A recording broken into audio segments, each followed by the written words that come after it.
Good morning, everybody. It's Jeff Goldberg for the Sales Pro Network. If you haven't joined us before, I am your host. I am a sales coach and trainer. I work with both individuals and organizations internationally to help them do one thing: increase their sales. And if you've been with us before, you know that I founded the Sales Pro Network to be a place where we can elevate the profession of sales. Salespeople can talk with each other, network with each other. And every Friday at 10 a.m., we either do a live training or we bring in an expert who can add value to the profession of sales. And my friends, I've done it again for you. We have another great guest. Before I introduce her, I'd like to remind you that we just joined September. It is September 6th. That means the year is 2/3 over. And in another less than 30 days, you're going to be in Q4. Now, like right now, this second is the time to get incredibly busy. If you're behind on your goals, there's still time to pull it out. But what you don't want to do is wait until after Thanksgiving, which is when I'm sure our guest today, like myself, get lots of calls from people who are saying, "Oh my God, we've only got 6 weeks left to the year. I'm not going to hit my quota. Jeff, help me. What can I do?" And my answer is always, you should have called me in March. It's too late. So get busy now. And with that, it's my pleasure to introduce today's guest. She is the CEO and founder of Business Development University. There's an actual university to help you develop business. That's awesome. Please welcome our guest, Lisa Peskin. Good morning, Lisa. Oh, good morning, Jeff. It's such a pleasure to be here today. I'm really excited to be talking to you, Lisa, because you're an expert in the world of sales and sales management. Before I ask you the 1,000,001 questions I have for you, by the way, if anybody's watching us live, you're welcome to put something in the comments and I'll be happy to pass it on to Lisa if you have any questions for her. But can you tell us a little bit about your background? What brought you up to being who you are today?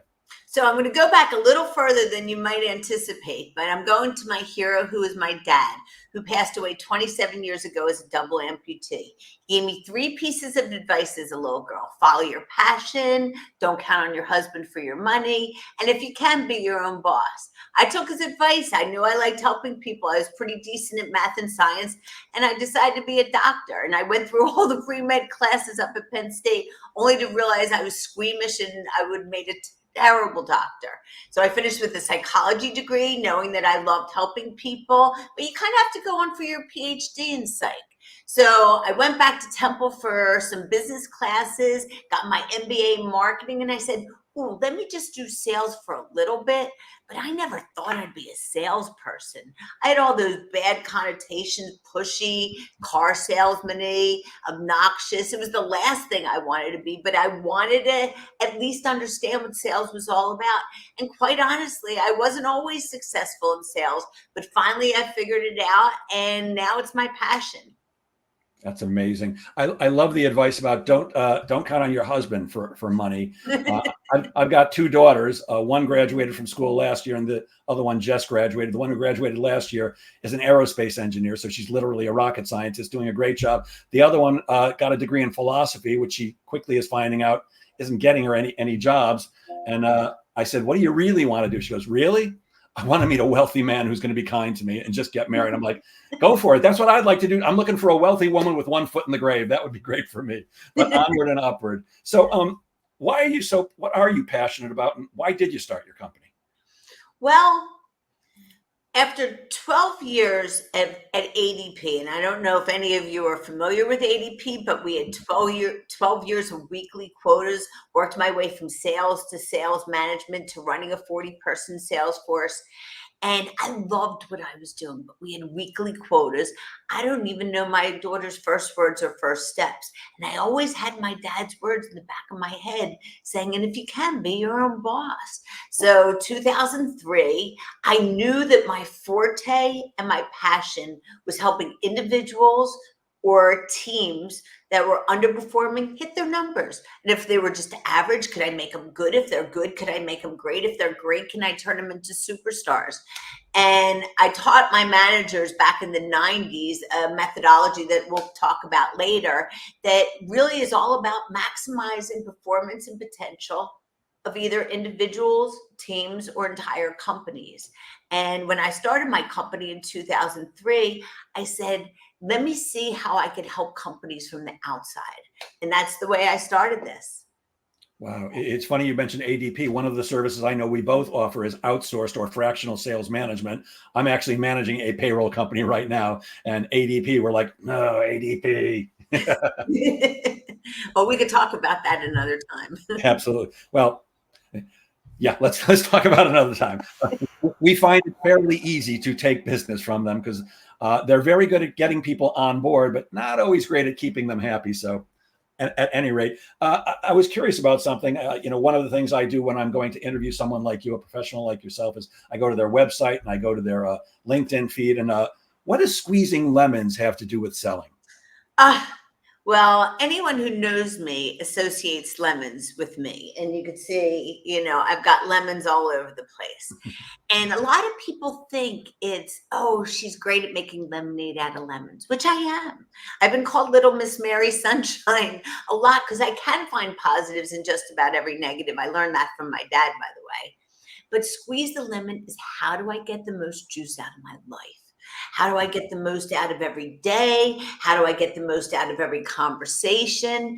So in our personal life, I hit the microwave for 5 minutes. What can I do in that 5 minutes? Or I'm walking up the stairs. What can I pick up? In our lives, squeeze the lemon might be a client saying, oh my gosh, Lisa, I am up 30% for the past 2 years and I couldn't have done it without BDU. Most people would say, oh my gosh, thanks. But squeeze the lemon is, oh my gosh, thanks so much. Could I ask you the biggest favor? Could you take what you just said and put it into a LinkedIn recommendation for me? That would mean the world to me. And if you go to my LinkedIn, and please do connect with me on LinkedIn, but you could see around 100 times I've done that, where I basically take an opportunity. So the two words that go along with my lemon is, the first one is, let's be purposeful in everything we do. Let's not just do activity for activity's sake. Let's be purposeful. And the corresponding word that goes along with this is accomplishment. So just to tell you a brief story, my husband, midlife crisis, buys 2 motorcycles. Of course, the big motorcycle falls down. He goes to lift it up. He hurts his shoulder. He doesn't want to pay for us to get the leaves up in the backyard. So he says one Saturday, Lise, let's go get the leaves up in the backyard. So I go get the tarp. I go to where the most leaves are. I'm raking. I'm bringing it to the front. I'm sweating profusely. And I look over at him and he's picking one leaf at a time off of the pool cover. So we were both purposeful in what we were trying to do, but I accomplished a lot more. And in sales people's lives, I've seen this for the past 38 years, is a lot of times companies put up a formula for success. Do this, do this, do this, do this. But they don't focus on what they want to get out of all those activities. And a lot of times people are talking to their clients and they don't squeeze the lemon. And the last thing I'll say about this is, I was working for a big energy company in Philadelphia. And I was out in St. Louis doing some training for their call center. And the woman says, we got to make sure our folks are squeezing the lemon. So she used my metaphor, how it was intended. So if we're picking up the old refrigerator and giving them money for that, well, we should be talking about the energy efficient refrigerator that we would give them a rebate on. So squeeze the lemon is just the power of one more drop of juice. Yeah, I love that concept. And I find so often that salespeople are remiss in letting clients know everything they can do. I'm in a networking group that I've been in for 20 years. I get about a third of my business from that group. And there's a guy in the group who I went to high school with, so I know him well. He's been in the group 37 years. That's how old this group is. So I've been in the same group for 20 years. And, we go like every networking event, you give your brief commercial. And about, I got to say, 6 or 7 years ago, he shows up at the meeting one week and he adds something in that I didn't know. They're a commercial moving and storage company. He goes, he does this brief commercial, goes, oh yeah, and we also do shredding. Now, I know him for a long, long time. He's a friend of mine since high school. Obviously, if I came across shredding referrals for anybody, I would give them to him. But until he let me know that he does that, I didn't. So I love this concept of squeezing them. That's fantastic. Also, I highly recommend getting a leaf blower. I just got one recently. They're fantastic and they're fun. Go ahead. No, I was going to say, with the squeezing the lemon and the way that you just spoke about it, it's really the white space matrix, where a salesperson might have multiple products or services that they offer. And one of the best ways to grow the business, bar none, is to penetrate their existing client base by figuring out what other services or products I have that they could potentially take advantage of. And a lot of my clients just setting up the white space matrix and talking about share of the wallet conversations is so critical to really being able to maximize the annual revenue per client, which is a great way to add to sales. Yep. And I'm embarrassed to admit this, but just this morning, I got an email from a friend who, you know what Vistage is? Yes, of course. So I'm a Vistage approved speaker, and you know, As am I. yeah, there's my Vistage where people post things, questions, and all kinds of stuff. And there's a friend of mine who regularly forwards me stuff that, in case I didn't see it, that Jeff, is this a good lead for you? And he forwards me one today. He said, I'm looking for a fractional sales manager. Now I'm looking at it, so I click on it and go into the actual post. It's a client of mine who I do coaching for one of his salespeople. And I'm like, oh my God, I don't think I ever told this guy that I do fractional sales management. Shame on me. Of course, I wrote to him this morning, said, I think we need to talk. I know you're looking for a fractional sales manager. I have someone for you. Oh my goodness. Now, you say there are 3 keys to being successful in sales. Unlock the door for us. What are the 3 keys? And if you think of a 4th, I'd be very interested to hear. So the first one is, am I filling my pipeline with good qualified opportunities on a consistent basis? There's 3 components to that. I need to be keeping my existing customers. I need to be upselling and cross-selling, and I need to figure out a way to get net new customers. So that's number 1. Number 2 is process. So when I've got a suspect, a prospect, a COI in front of me, what's the process I take them through? And that's, how do I conduct my meetings? How do I uncover key information? How do I present my solutions? How do I handle objections? How do I close the business? So process. The last, I think, is probably the most important. And the great thing is all salespeople have total control over this one. And I think it's more than 50% of sales success. Attitude and motivation. Am I willing to do what it takes to be successful? And am I committed to doing it? Day in and day out, week in and week out, month in and month out. Because the fact of the matter is, I believe sales is the best profession, bar none. But why wouldn't everybody in this whole wide world be in sales? Because you need to be mentally strong. We're going to get way more no's than we are yeses. The yeses are fun, but we got to figure out a way to deal with the no's.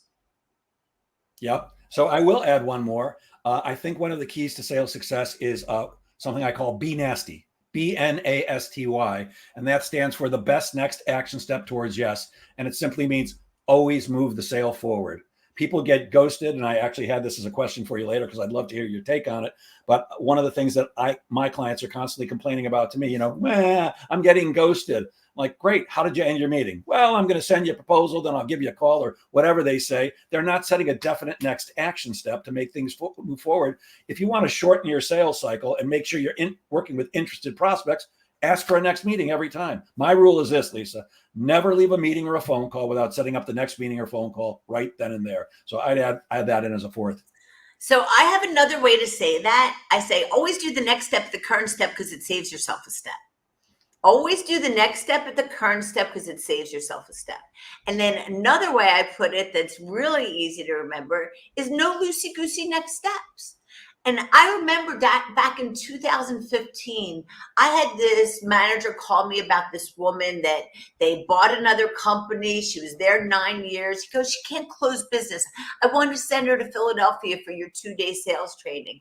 And I'm like, what are you going to schlep her all the way from St. Louis to Philadelphia? What if this isn't a training issue? Because my dad always said, got to put your head on the pillow at the end of every day. And what I found out was all her next steps were loosey-goosey. Oh, you're going to make a decision next week? Oh, I'll call you next week. So she put a big no loosey-goosey on top of her computer. And there were 2 other things that I helped her with we could talk about later. Basically, she finished number 1 in the quarter for the first 2 quarters of 2015, wow. Hit her annual quota that August, and doubled her revenues the next year. And it was just that little tweak. I love that. And I think every salesperson who's listening today should make a sign for themselves that's at their desk that says no loosey-goosey. I love that desperately. When I talk to salespeople about the 3 most important things in sales, slightly different than what you're talking about, but it's you got to be great at asking questions. It's not about your presentation or your strong closing skills. So you got to be a great question asker. If you're going to be a great question asker by necessity, you've got to be a great listener, which most salespeople suck at, and you got to be a great storyteller.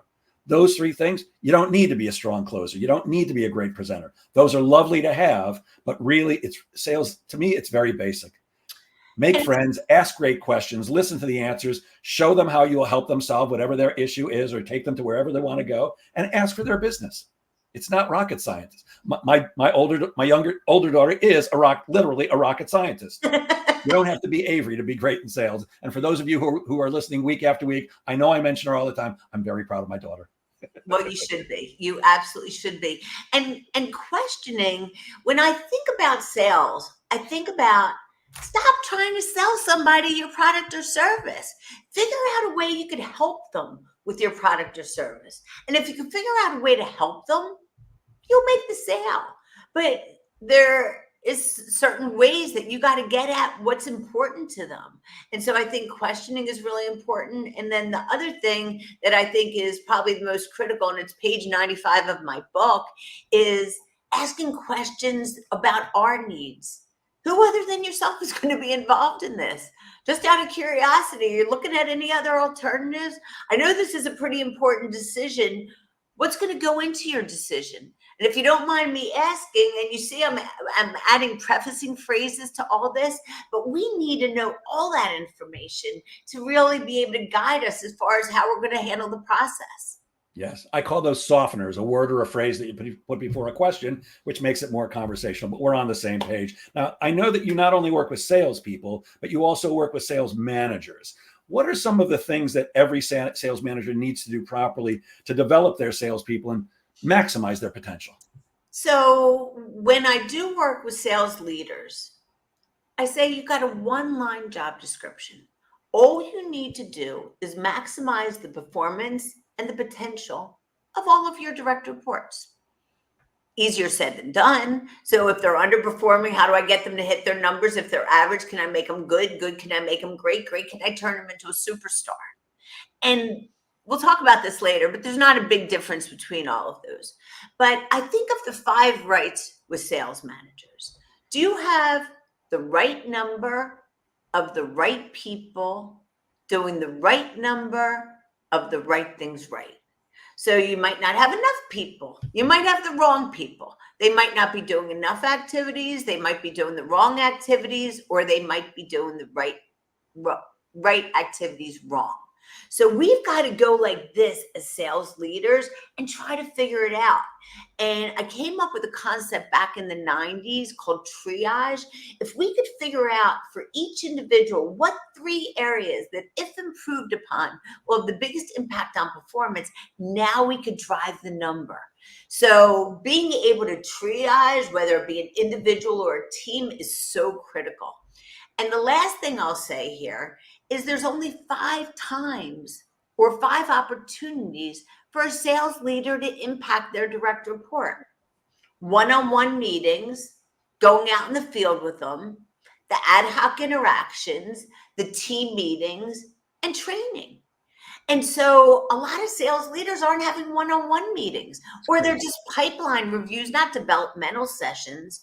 So that's a lot, but I really think that sales leaders, a lot of times they're not doing the fundamentals of sales leaderships. And that's why I'm writing actually my second book, which is a sales leader success workbook, because I think that there's certain fundamentals for a sales leader or even the owner of a company that's trying to manage their salespeople. There's certain fundamentals of what to do to make your team as successful as possible. That's great. Now, you mentioned a second book. What's your first book? So I'll be Vanna White for a second. Please do. It's a sales success workbook. You can see the lemon on here. Over COVID, it was basically me taking all the information I've gathered in all my years in sales and putting it into an easy to use workbook. So a cheat sheet on how to run an effective prospect meeting, a cheat sheet on how to run an effective COI meeting, center of influence, and a cheat sheet to how to run a client meeting. So it's basically the blocking and tackling of sales. I just looked at your contact information, which I'll share at the end of our interview, but where can you get that book? Is that only available from you? Can you get it on Amazon? Where can somebody find it? It's on Amazon, and it's on Blurb. Amazon and Blurb. Beautiful. Okay. By the way, when I when I do outsource sales management or fractional sales management, I consider my job is to take away every excuse and every obstacle that the salespeople have. And it's exactly what you said. Part of what I mean, everybody gets a one-on-one meeting with me once a week on the sales team, because that's where you really find out. People will say one thing in front of their teammates, at a sales meeting, but it's very different when you get them one-on-one. And there's nothing better than seeing what they're actually doing, watching a video, a Zoom recording of a sales meeting, listening to them on the phones. In the old days before COVID, I used to actually ride in the field with salespeople, go on sales calls. It's one of my favorite things to do. It was all I could do to not like take them by the throat, go, shut up and let me show you how this is done. But when salespeople will tell you one thing, but when you see the real deal, there's nothing better. I've made every mistake in the book when it comes to sales. Every mistake. And I try to put every mistake in my book, because there were things that I learned over time that I'm like, why didn't somebody just tell me that when I started? I could have switched the name of that book to what I wish they told me in 1986 when I started in sales. And I also do believe that sometimes it's just little things that are the big difference. And 100%. I like sports, but I talk about a 280 hitter, professional baseball player. We would say they were very good, but a 330 would be Hall of Famer. But when you do the math, it's only 5 hits for every 100 at bats, or 5%. That's the difference between pretty good and Hall of Famer. And as sales leaders, we need to figure out what that is and then work on closing those gaps. It is almost always the little things, almost always. I actually believe that one word can be the difference between closing a deal and not. I pay very careful attention to the word choices that my coaching clients make, because the prospect is listening to everything. Well, sometimes they're only half listening, but yeah, we got to be on our game every minute. So why do salespeople struggle so hard to close business? I don't think it's what happens at the end of the sales process. I believe it's what didn't happen at the beginning of the sales process. So, for instance, how many times have we dealt with non-decision makers, right? Me? The person goes, I'm making the decision. I won't. Right? So we're dealing with the wrong people. Or we don't find out that they're looking at other alternatives. We don't find out what criteria they're going to use. When I was working with a large bank in Philadelphia, I started the conversation. I said, just out of curiosity, other than BDU, are you looking at any other alternatives? She said, no, you came highly recommended. We're only looking at you. I'm going to handle my sales process very differently if I find out that they're looking at a lot of competitors. And you and I compete against a very large, probably international franchise that I've only lost to a couple times when I got into the sales process late. But I know the questions to ask my prospects. How important is it that you have an authentic sales process? How important is it that your prospects don't feel like you're too pushy? I could just ask those two questions and plant a seed or a trap for my competition. And so I think it's a lot of what we don't do. And then what you mentioned, not getting defined next steps. Yeah, and not asking for the business. There are so many different techniques for closing: the alternative choice close, the conditional close, the calendar close, the assumptive close. So if we do this right, you should just be able to use a very assumptive close. And the last thing I'll say on this, because I could probably talk for hours on this, it's when we're at the closing meeting, it's what we say and when we're stating the agenda. So what I want to do today, I want to go through my ideas based upon our last meeting, want to answer any questions. And if everything looks good, all we're going to need to do is da-da-da-da-da-da-da-da, and we'll be able to get this set up for you by such and such date. Does that work for you? If we ask that at the beginning of the closing meeting and they say yes, we could go right into the assumptive close. Yeah. And I'm sure that, like me, you get calls like this. Lisa, come teach my people how to close. It's not about the close. Closing is just asking a question, and you name 5 or 6 different ways. I teach one way to close. It's just a simple, straightforward question. It's almost want to buy or not. Not. It's a little more elegant, but it's not about the question you ask. It's about everything that comes before it. Did you do all the steps that you elaborated right? Because if you did, the close should be natural. That doesn't mean that everybody buys, but it should not be a fight. That's for sure. I'm getting sidetracked. By the way, Mark Siegel is listening in and says he loves the 5 rights of KPI. So did I. Loved it very much. And Maureen says mistakes provide an opportunity for growth.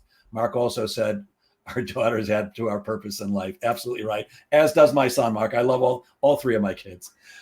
So I noticed that one of your areas of specialization is working with people in professional services. What's the difference between working with what we'll call a typical B2B sales organization as sellers, as opposed to maybe a lawyer or an accountant who needs to know how to sell? The biggest difference is time available dedicated to business development. So salespeople, their full-time job is business development, where non-selling professionals may only have a sliver of their time to focus on business development. Therefore, their time here is really critical. And what a lot of non-selling professionals don't have is a game plan for that time. So let me give you an example. I'm working with an engineer. She's a medical device engineer. And she was with the company 20 years. 20 years, she was doing great. I met her in a networking group. All of a sudden, she's doing terribly. Her company lowers her hourly rate. They lower her bonus. They lowered her salary, and they put all this pressure on her. And I took a look at what she was doing. She was spending 10 hours a week networking. But when we looked at what the results of that, bupkis, nothing. We switched around her game plan and focused on the 99 other engineers at her company that she had been referring to. And within a couple months, everything was reinstated. So we've got to make sure the game plan here is really good. And then they got to be squeezing the lemon when it comes to all this other time that they're spending. So I say for every attorney, you better find out who their accountant is. You got to find out who their business advisors are, because you've already got a common client. Form a relationship with that accountant. See which ones are going to be good COIs for you. So it does come down to making sure this time is used wisely, and then making sure we're doing the little things during the time that we're already interacting with our existing clients. Yeah. It's also, I think, getting them past the thinking that they're not salespeople and that sales is ugly or sleazy or bad or despicable, or because most people don't. There's still one of the purposes of this group is to elevate the profession of sales, because we do have a bad reputation. And I don't think it's as bad as it was years ago when lying, cheating, and stealing was way more prevalent, like when I started out 49 years ago. But we still have a bad reputation because people see us as our job is to reach into their pocket and take their money. Now, it kind of is, but really it's how do we provide enough value so that they're happy to give us their money? But we still have a bad rap. You just brought up another really important factor. So, and I wrote a blog on this recently and I got a little pushback, but I believe there is a line in the sand that if I cross that line, I become that pushy car salesman, obnoxious, all the things we hate to be. But what I find, especially with non-selling professionals, they back all the way off of that line. So how does it manifest itself? They don't ask a particular question. They don't ask for the business. So I say we all got to get up to that line, but never cross it. So we've got to ask the right questions. And if we truly think, I say this to my non-selling professionals all the time, stop thinking about selling them.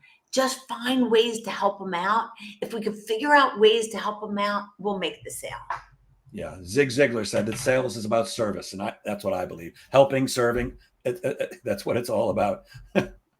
Exactly. And when we can figure out ways to help with our product or service, that's the magic key right there. But because we don't ask certain questions, or we don't squeeze the lemon, or we go to a networking event, check off, I went to a networking event, but we're not purposeful about it, and we don't find a couple people that we're going to have a follow-up conversation, then why are we wasting our time? 100%. And you can waste all day, every day networking, because there's a networking event every hour of the day and in the evenings. I've dedicated myself to one group. I've spoken at lots of groups, but I'm in one group for a long, long time. It's easy because you don't get rejected when you're networking. Oh, you didn't give me a referral. Well, I don't feel bad about it because you didn't give me anything. You didn't take anything away. But if you're not getting look, if you're networking 10 hours a day and you're getting lots and lots of referrals, network 10 hours a day. You never have to pick up the phone or send an email or do anything else. But typically that's not the case for most people. Mark, I think jokingly said, is bupkis a Yiddish word or a New Yorker word? I would say Yiddish, but I also have some of my own made up words, like schmagiggle. Not schmagiggle. Okay. But sometimes things are a whole schmagiggle, and that's a whole other thing. All right. We're talking to Lisa Peskin, the CEO of, I forgot the name of it, Business Development University. Thank you. So sorry. I had to go back to my notes, Business Development University. We're halfway through, and we're going to take a 60-second break for a word from our sponsor, which is me. Hi, I'm Jeff Goldberg, the founder of the Sales Pro Network. For nearly 5 decades, I've been selling, managing, coaching, and training salespeople internationally. And I'm often asked for one-on-one or private coaching, but it does involve a substantial investment. For that reason, I've recently developed the Sales Pro Insider Network community. It works like this. We get together twice a month on Tuesday nights from 6 to 7:30 p.m. Eastern. At the first session of the month, it's you and me, with me taking your questions and giving you the advice and help you need to both prospect and sell more effectively. At the second session of the month, we'll have a guest coach speaking on a fascinating topic that helps sellers like you and me. And of course, we'll do group coaching then too. The best part is the investment is just $27 for the first month, and there's no long-term contract at all. In fact, you can cancel at any time. Go to crushsalesgoals.com. That's crushsalesgoals.com. I hope to see you there. I'm very excited because this month's guest coach is Melissa Esmeralda, who is an expert in email marketing, and she's going to be talking about that and giving us all advice. If anybody's interested in attending that as my guest, go to crushsalesgoals.com, and you'll be my guest at this month's event, which is, oh boy, Tuesday the 24th, I believe. Okay, you'll find out at crushsalesgoals.com. And Mark Siegel again said, serve, not sell. Absolutely, 100%, Mark. So we're talking to Lisa Peskin, the CEO and founder of Business Development University. I looked at my notes that time, Lisa, so I got it right. I know you've got a bunch of different programs. By the way, I forgot to mention, I have a program called Selling for Non-Salespeople. It's the same exact program, with slightly different words, so people don't feel bad. So you've got a bunch of customizable programs, including a basic 101 selling for rookies, all the way up to advanced 401. What do you do with star performers who are really already doing really well that's different from what you do with newbies? Again, anytime I do a training for an individual company as opposed to my public training sessions, it's all about figuring out the triage. What is going to make the most sense to drive the number? And so what I find with a lot of seasoned sales reps is that they've gotten away from some of the basics that have helped them to be successful right from the very start. So even though they may know some of the fundamentals and may have done some of the fundamentals, they've gotten away from the fundamentals. The other key thing when we look at any sales individual or team or company, there are a couple key ways that we could drive the number. One, as I mentioned earlier, is increase the average revenue per client. That's not only with our prospects, but it has to do with our existing clients. And having a very methodical way to keep in touch with your clients and to have blue sky meetings with your clients, which I'm finding a lot of salespeople aren't doing. But then they also have to have a top 50 list of companies that they would like to go after, that you can tell I like sports, but are the triples, home runs, and grand salamis, the larger opportunities. So I find a lot of the seasoned sales reps, they're getting a lot of their business from their existing client base, but they're not replenishing their clients the way they should, especially for some that go out of business or whatever. So for everybody, a customized 30, 60, 90 game plan and a methodical way to increase the average revenue per sale. And the other thing I always look at is close ratio. The average close ratio for business to business sales is 30%. So if I could increase it to 35 or 40%, I could have a significant impact on the number. You know, the common phrase is brother from another mother. I'm kind of feeling like you're a sister from another mother because, you know, every word you're saying, I'm going, I say the exact same thing. Yeah, it always boils down to the fundamentals, always. And when superstars come to me, typically it's because they were doing really great and something went wrong. Jeff, I don't understand. I've been making a lot of money for a long time. What's going on? Tell me about your prospecting. Oh, well, I kind of got away from that because I got busy with this. I'm like, well, there's your answer. Pay me and you're done. That was it. One session, you're done. Just go back to it's the fundamentals every day. Pick up the phone and dial it. Send it. Do whatever you need to do, but you got to do it consistently. If you're not doing it consistently, then you get what I call the ups and downs of selling, which we'll talk about in a bit. You mentioned something a minute ago that I'm not familiar with. What's a blue sky meeting? So a blue sky meeting, some companies might call it a semi-annual review or an annual review. It's a higher level meeting where I'm not talking about task at hand. I'm bringing in, let's say I'm dealing with the VP of sales, but now I'm also bringing in the CFO, the CEO, or I'm dealing with the facilities manager. Now I bring in the general manager and the CFO. I'm bringing in more contacts to this meeting. It's a higher level meeting. I'm talking about how we're doing on this level. If there's any areas that they're not happy with, obviously, I'm going to do my best to fix those areas because it's a lot easier to keep an existing customer than to get a new one. And this is our opportunity to have share of the wallet conversations, to have white space matrix conversations, find out opportunities, to find out what other associations that they belong to, find out their key centers of influences to see if you could get some referrals, see if there's other locations, departments, divisions that we might be able to get introductions into. Squeeze the lemon. So many opportunities to squeeze the lemon. Love that. Thank you for that explanation. By the way, Dia Jacobs said it's not sister from another mother, it's sister from another mister. I like that. Dia Jacobs, a very talented salesperson with an amazing attitude, by the way. I might have just answered this, but you know, one of the things I do hear all the time from salespeople is that their income is inconsistent. Good month, bad month. Good quarter, bad quarter. What can a salesperson do to even out their income at the highest levels, which is where we all want our income? Oh, I'm so glad you asked me this question. So there's one key to having consistent results, and that's to have consistent activity. So I had a guy that worked for me back in the 90s. We called him Slick. He was a good-looking guy. He had great communication skills. He could sell ice cubes to Eskimos.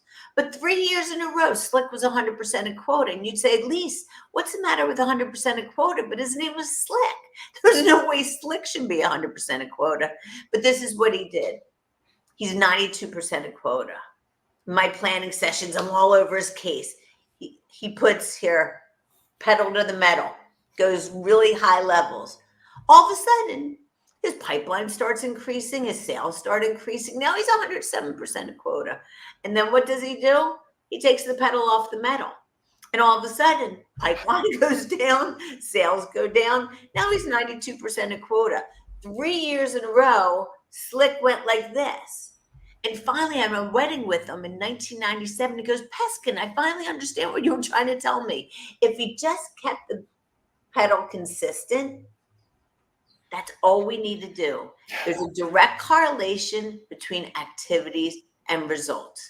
Yes. And when we get away from doing the right activities, the results will get affected. Once again, the same words coming out of a different looking person's mouth. I was working with a team about 2 years ago, and there was a guy, you know, we set goals at the beginning of the year and I'm tracking everything. And we're halfway through the year and I'm having a one-on-one with one of the team members. And I said, how do you think you're doing? He goes, I'm in great shape. I'm exact. It's, you know, end of June. I'm exactly 50% of the way to my quota. I'm going to hit it. If I don't exceed it, I'm at least going to hit it. I said, outstanding. Here's my one piece of advice for you. If you listen to nothing else, listen to this. Don't take your foot off the gas, because it's very easy halfway through when everything looks good for you to go, okay, I think I can coast to the end of the year. Now, no real hard charger is going to do that. They want to make as much money as they can, but it is very tempting and it happens all the time. What happened? Took his foot off the gas, didn't make it. And, you know, sales is a game of never letting up. It's just, it's constant. One of the things I always like to say is you could have the greatest year of your sales career and your company is never going to go, gee, you did so good this year, take it easy next year. No, the quota is always higher. Pedal to the metal, 100%, Lisa. I love that. I noticed on your website that your team is all female. Was that a conscious decision or just by accident? Actually, the team has a couple guys too now. So it was not purposeful whatsoever. It ended when I started this business, I would get folks that would work for me part-time. And in fact, one of the folks that works with me, she's been with me 11 years now, right? But it just was the group of folks that had a little entrepreneurial spirit, that kind of wanted to work, kind of being their own boss, right? And having the flexibility. So it just worked out that way. But we've had some guys along the way. Too funny. I'm looking at that page. I'm going, Lisa just likes to work with attractive women. Okay, good. It's funny. We had a quarterly sales meeting at a company that I'm working with yesterday, and the marketing manager was showing the new business cards, and she had one of our new reps' pictures on it. She goes, he looks terrific. And when it was my turn to speak, I said, yes, we've only hired attractive people. We don't care if they're good at selling. We don't care if they're intelligent. We just want attractive people on the team. I had to ask. So what's the power and purpose of sales kickoff meetings, and what can managers do to make them more effective? So first of all, I find so many companies just don't have kickoff meetings or mid-year meetings. And again, I grew up. I spent 12 years at a sales machine that they knew everything that they needed to do to drive sales, from, weekly trainings at a sales level and a sales leadership level.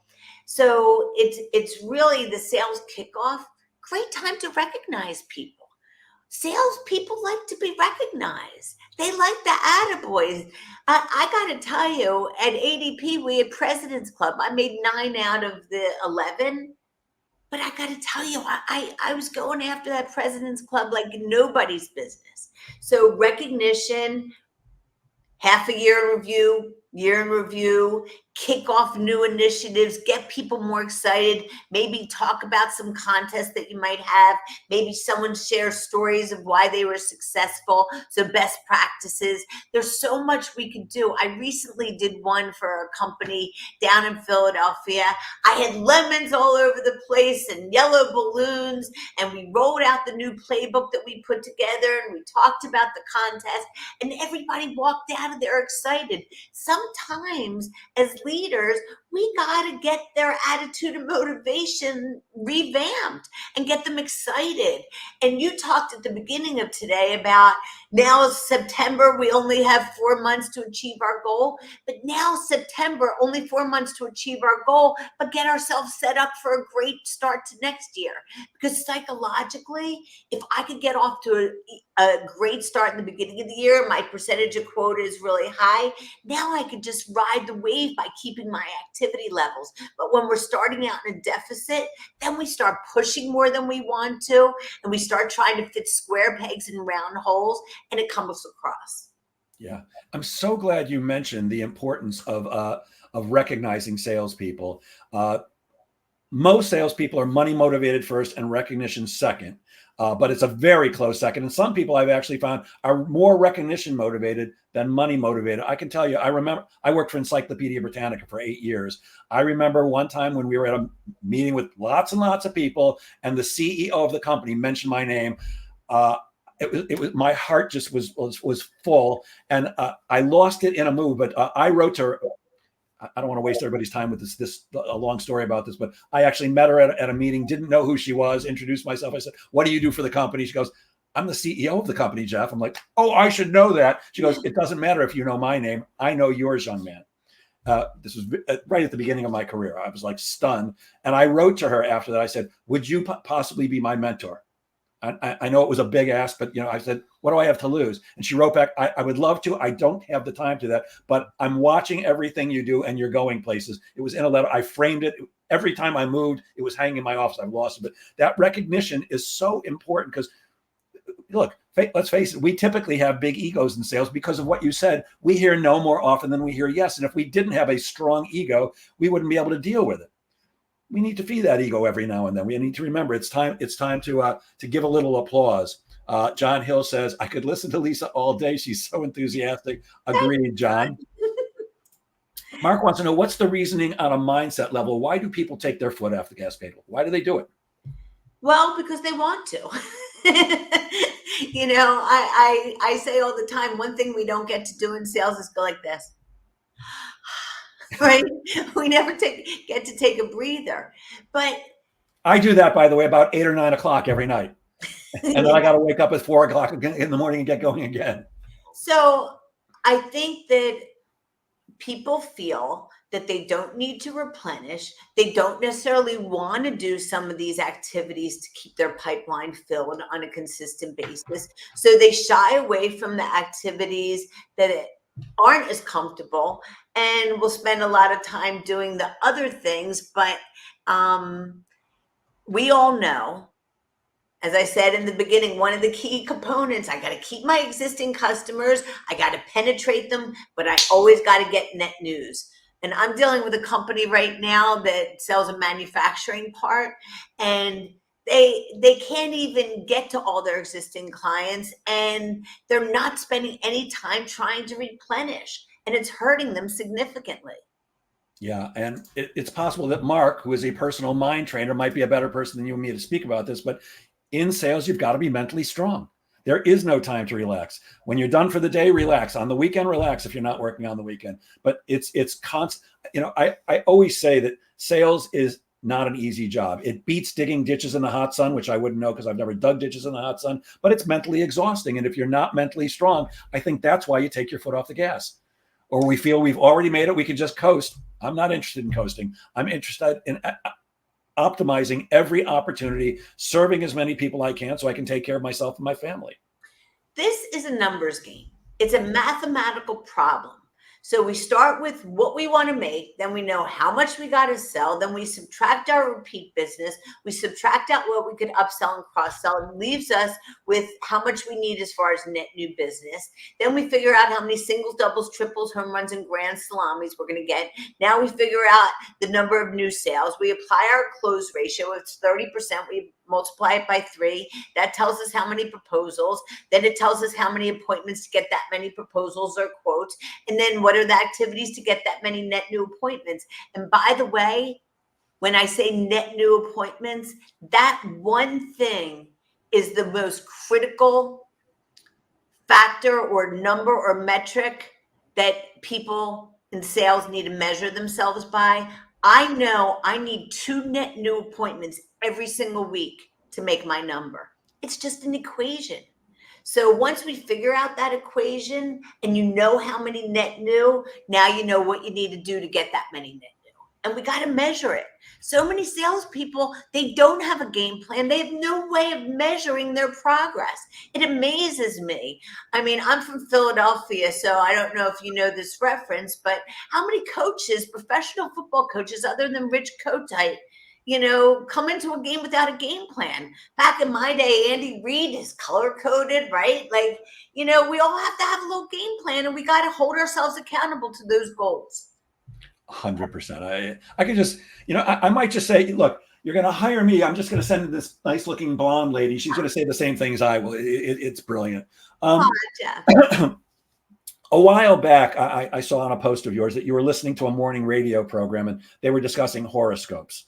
I don't believe in horoscopes, and I don't think you do either, but what was your horoscope and how can that be applied to sales success? I love the post. Oh my gosh. Now you got me, because I thought I was totally prepared for this interview. And now I don't even remember my horoscope post. I believe it was about making the most of every opportunity. Well, that's squeezing the lemon. It's squeezing the lemon. And I just look at life this way. I get up early. I go for my morning walks. I chase my sunrises. I think I emptied the dishwasher at 4:30 this morning, but it's all about accomplishment in everything that we do. And it's all about what's one more thing, just one more thing that I could accomplish? Because that one more thing adds up. And there was a book, I don't know if any of you have read it. It's called Cold Calling Techniques That Really Work by Stephen Schiffman. It was a little book, and I'm sure you read it, Jeff.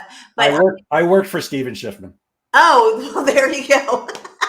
All right. Well, I'm curious if you know the one line I'm about to say, but I'll say it. So here, sales kickoff meeting, national sales meeting. They go up to this guy in the audience unexpectedly and say, "You've been the top salesperson year after year after year.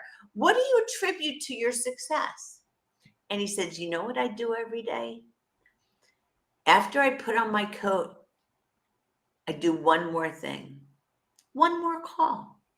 One more call every day is 261 calls throughout the year. Just the power of just one more. It goes back to my baseball analogy, but I think about this all the time. And I know we all have to-do lists, but when it comes down to it, at the end of the day, we should be going through our accomplishment list. What did we actually get done? What moved us forward? Yeah. Yeah. What a coincidence, huh? I worked for Steve's organization. That's where I learned how to sell and deliver sales training. And I was with him for a year and a half, and I'm like, why am I making this guy rich? This is the job I've been meant to do all my life. I'm going off on my own. I hope I don't stump you on this one. I actually do know the answer to this one, but it was another post of yours. What is Kaizen? Kaizen is a Japanese term called continuous improvement. Yes. So a lot of the times we compare ourselves to somebody else. Mine was Joe G. I would always compare myself to Joe. I wanted to beat Joe G, right? But You got to sell a lot of cars to do that. The person we really should be comparing ourselves to is ourselves. Am I a little bit better today than yesterday? Am I a little bit better this week than next week? So how do we do that? End of the day, do a mirror check. What did I do great today? What can I do a little bit better? And even at the age of 63, I'm still doing that to this very day, constantly thinking about what's going to drive the number, what's going to drive the needle, what else can I be doing?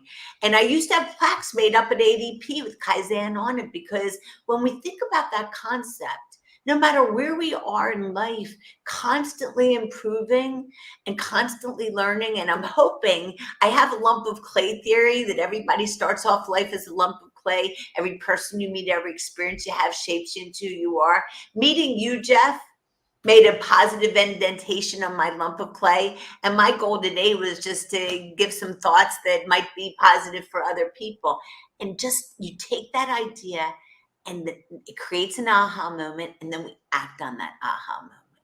And that's what drives us to be better. Outstanding. I'm pretty sure that Dia Jacobs, who I showed some, she's the one who said sister of another mister, is probably ready to reach out every time you mention ADP, because she is working for a competitive payroll company. She probably wants to strangle you. Stop mentioning ADP. Oh, that's okay. We love ADP because they are easy to take business from. And it was I left there in 2001. So we're 23 years later. Oh, they're definitely an 800-pound gorilla. There's no doubt about that. I always like to ask this question because it's a question I get all the time. What prospecting methods are you sharing with your clients today? And what do you find that's working well? Because we all know if you can't get an appointment, you're screwed. It all starts with getting that consistent flow of first meetings. So this is one thing that has made a significant impact on so many of my clients: a 10-touch program, a methodical 10-touch program focusing on the heavy hitters, triples, home runs, and grand slams. So it could start off with a call. It could start off with an email. It could start off with a LinkedIn connection. It could start with a message. Putting videos in there is huge, but a multi-pronged program that's methodical. So we recommend, we've got a STAR program. You either start off with 5 or 10 prospects a week. First week, you do first touch with the first set. Second week, you do first touch with the second set, second touch with the first set. And so on and so forth. So it's a pipeline enrichment program. And nowadays, back in the olden days, I could call somebody, I could stop by there. I could send a letter to them. Now we've got so many different ways to go at it. I had one company, a logistics company. They put together this multi-pronged program. Their net news went up significantly. I had a guy that worked at an MSP, managed service provider.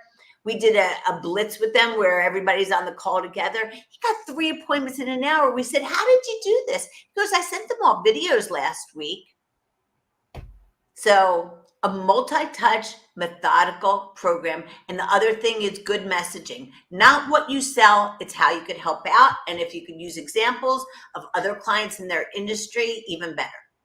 Yeah. Once again, same thing. I call it a blended approach to prospecting. There doesn't seem to be any one thing that's working perfectly for everybody, but by touching people in multiple ways in a systematic fashion, eventually they're going, who is this Lisa Peskin? I see this name before.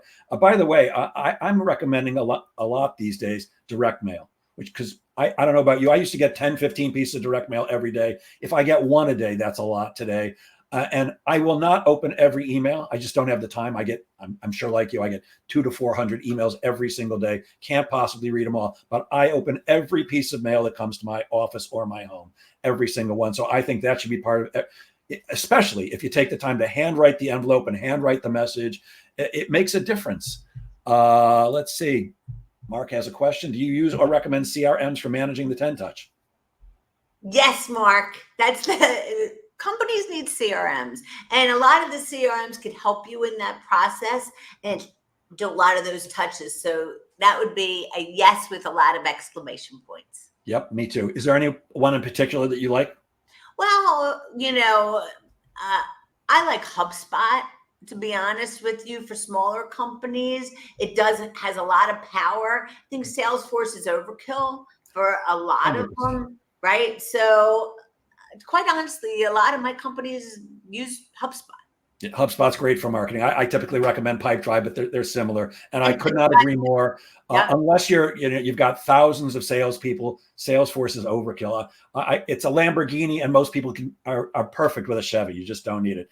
And I also believe that if you're going to bring in Salesforce, you need a full-time Salesforce administrator, somebody who actually understands how it works. Look, I'm more technological than the average human being, but I've never been able to produce a single report on my own in Salesforce without somebody else helping me. So yeah, overkill. No offense, Salesforce, you're just too difficult. Looks like we're out of time. So what I'm going to do is I'm going to share. I hate to say that because I'm loving this talk, but let me share my screen and give your contact information. Well, remember, this will be turned into a podcast for those who are watching. They can see this, but if you would explain to everybody, what's the best way to reach you if somebody's interested in working with you or talking to you or finding out more about what you do? Call me on my cell phone. It's right there. Let's have a conversation. I'm not going to try to sell you anything. Let's see if I have some ideas that can help you out, right? And then, of course, follow us. We try to put out good content for everybody. And if you check out my book and you have any feedback, I'd love to hear it. And I'm just all about helping. I have the same mindset that you do, Jeff. I have an abundance mentality. There's enough out there for all of us. And it's just about not only being willing to do something, but committed to doing your success. And I'm only 5'1". I'm very tall on the screen, but I'm only 5'1".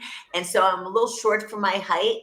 And so, and tall for my weight, right? Or short for my weight and tall for my height. I should put it down. But it is about doing what you need to be doing, and not only be willing to exercise a lot and keep your caloric intake down, but committing to doing it. Lisa, because this is live and the people who are watching can see your phone number, but it'll be converted to a podcast soon. Would you like to give out your cell phone for the people who are listening? 651-651-6977. Make sure you link into me on LinkedIn, connect with me on LinkedIn, and let's just have a preliminary conversation. If I can figure out a way to help you out, it would be my pure pleasure. And Lisa, I think I stepped on the first number of your phone number. Would you like to give it one more time? 215-651-6977. There you go. And the name of your book again? It's the Sales Success Workbook, and it's available on Amazon. That's probably your best way to go get it. And feel free, if you want to go on my website, there's a lot of cool tools on there as well. And the website is? businessdevelopmentuniversity.com. There you go. Lisa Peskin, thank you so much for sharing your brilliance so generously. I love you. You're terrific, fun to talk to and fun to work with. And I will end as I always do. Gang, please remember that sales is a game of making things happen. Get out there and make sales happen. Have a great weekend, everybody. Have a great weekend. Thank you.